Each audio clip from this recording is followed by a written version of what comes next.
Hey, Doug. Yo. You know, we talk sometimes about the fact that our best listeners, meaning the ones that give us money, are they're Monday people. That's right.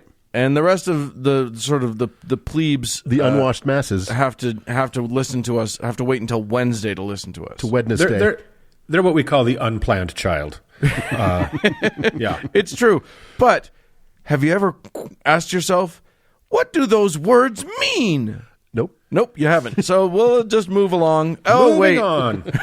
Mark, Mark may want to say something anyway, so let's just let him. Hello, here I am. Hi there. That's me in the corner. Unky Mark. What's up, fellas? Here we are, as we normally do, recording on a Sunday. And that is the actual pronunciation, according to the American Fork Dictionary of the English Language. American Fark.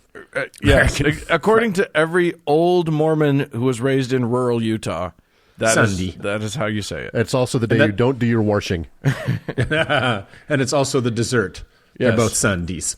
So let's talk a little bit about that, guys. Let's drill down. So, you know, we find ourselves sitting in front of these mics every week because of the tenacious persistence of bad ideas. Religion, despite this being our 82nd episode, still exists.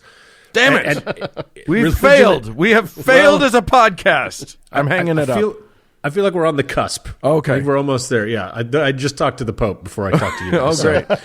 He's thinking it over. So, you know, these ideas, old and new, but of course mostly old, they still cling to this weary world like an octopus to a beach ball. So, whether it's the corner church or the annual Hajj or the knee-jerk response to someone sneezing that even so prominent and revered an atheist figure such as myself cannot help but saying, bless you. So, and maybe that's just because I'm more polite than I am godless, but it always amazes me how embedded the global mishmash of irrational ideas is in our everyday lives.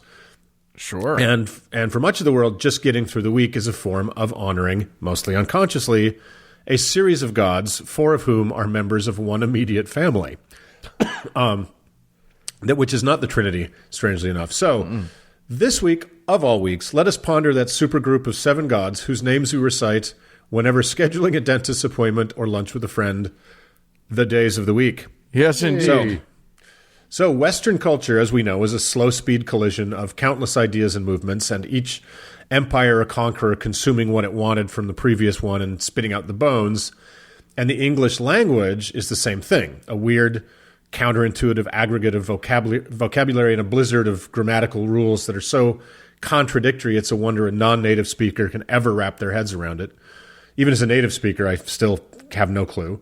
And this is how we got the names for the days of the week.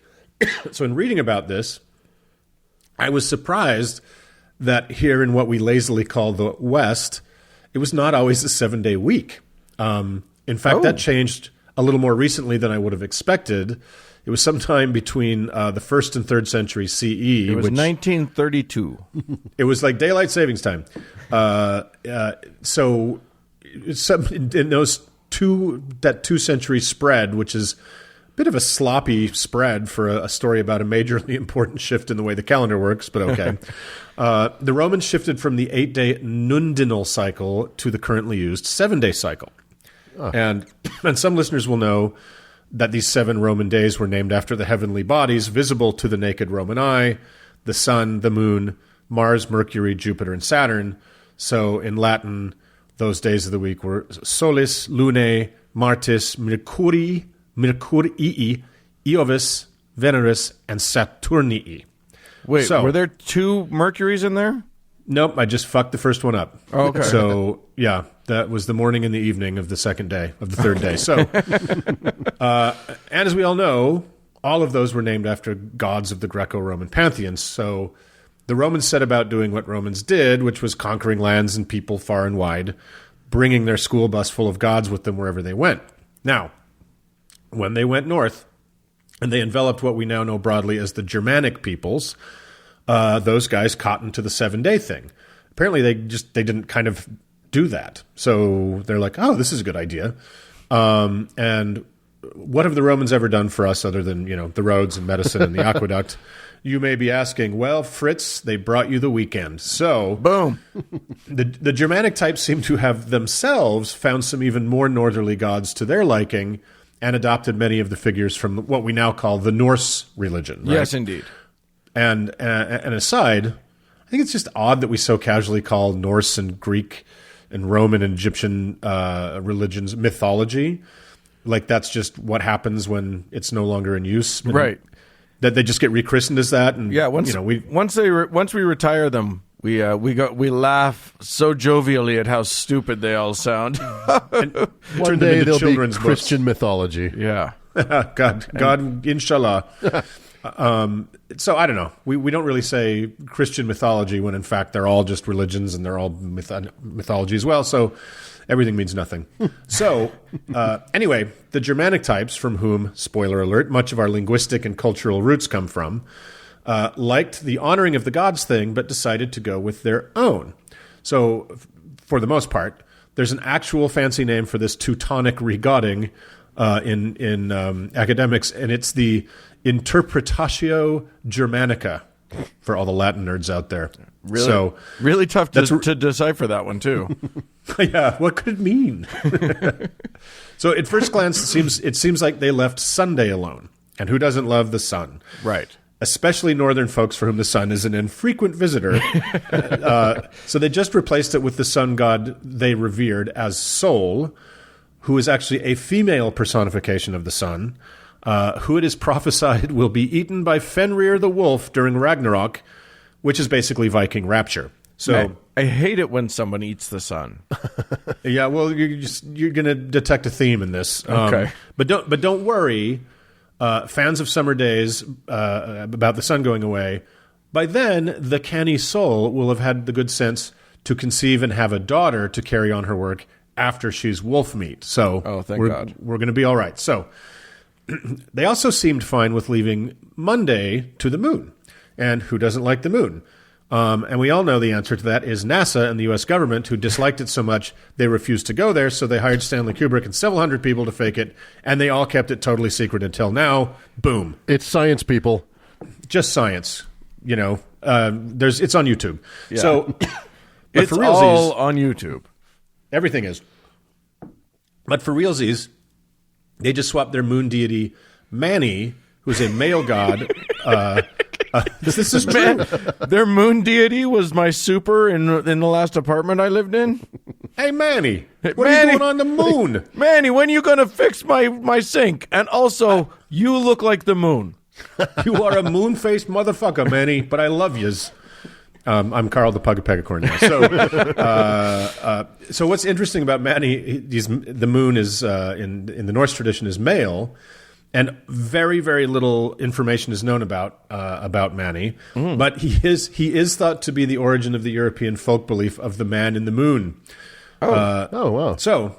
So next to nothing is known about the god of the shittiest day of the week, named after the Moon Man. So we then arrive at their first obvious edit, the least thought of day in the week, Tuesday. What is a Tuesday and how does it work? As we know, the Greco-Roman war god for whom they named the day, Mars, is a stone-cold badass war god and the humble origin of my own name, Mark. So who doesn't like Mark? And sorry, there's Cody. There was a little bobble in there. So even though they wanted their own gods to get the glory, the Germanic folks were so impressed by the Roman weekly framework, they just stuck their war god Tyr in there, or as he was called in Old English as time went on, Tew. So interestingly, he was one-handed because he distracted the same end of the world wolf Fenrir by sacrificing his hand for its lunch, so the other gods could bind it and therefore have a time of peace on this world. Quite the meaty hand. That's it's a solid sacrifice there. That is that guy did us all a big favor on that one. He sure did. Thanks to you. But very little is really otherwise known about him. But we do know he will be eaten by another wolf at Ragnarok by the name of Garmr. So nailed it. I think we underestimate how wolf-bothered our ancient Germanic cousins seem to have been. They're as freaked out by wolves as early Christians were by birds. Totally true. And this Early fact Christians, by the way, are called Jews. That's right. P.S. This wolf fact is clearly referenced in the musical documentary on the subject, Sergei Prokofiev's Peter and the Wolf, which you might find very interesting. Interestingly, it is believed he might have been derived from Dios Pater, which Doug talked about in his segment on the Proto-Indo-European religion in episode 10. Yeah.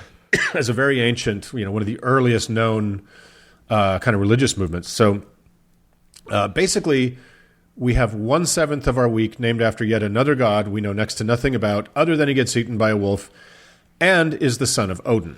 So that, of course, brings us to Wednesday, a word whose spelling I always found bizarre. Right. And indeed, it is named as it is after Woden, commonly called Odin, and Tyu's father, the mightiest of the Norse gods. Right. So where the Roman hump day was reserved for Mercury, the lowly messenger of the gods, the Germanic folks shed it for their one-eyed Mac Daddy. Originally pronounced Wodensdag, thus the loopy spelling of the day, and it commemorates the well-known head god of the Norse religion, who, among many other attributes, traveled with two companions, Geri and Freki, both of whom were wolves. For fuck's sake. Did you just say one of the wolves' names is Gary? Because I Gary. like that idea. This is my wolf Freki and my wolf Gary.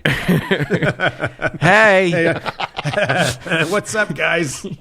I'm Gary. Can I borrow your inhaler? I'm a Pugga wolf. Oh, and before I forget, Odin is also killed at Ragnarok, swallowed by Fenrir the wolf.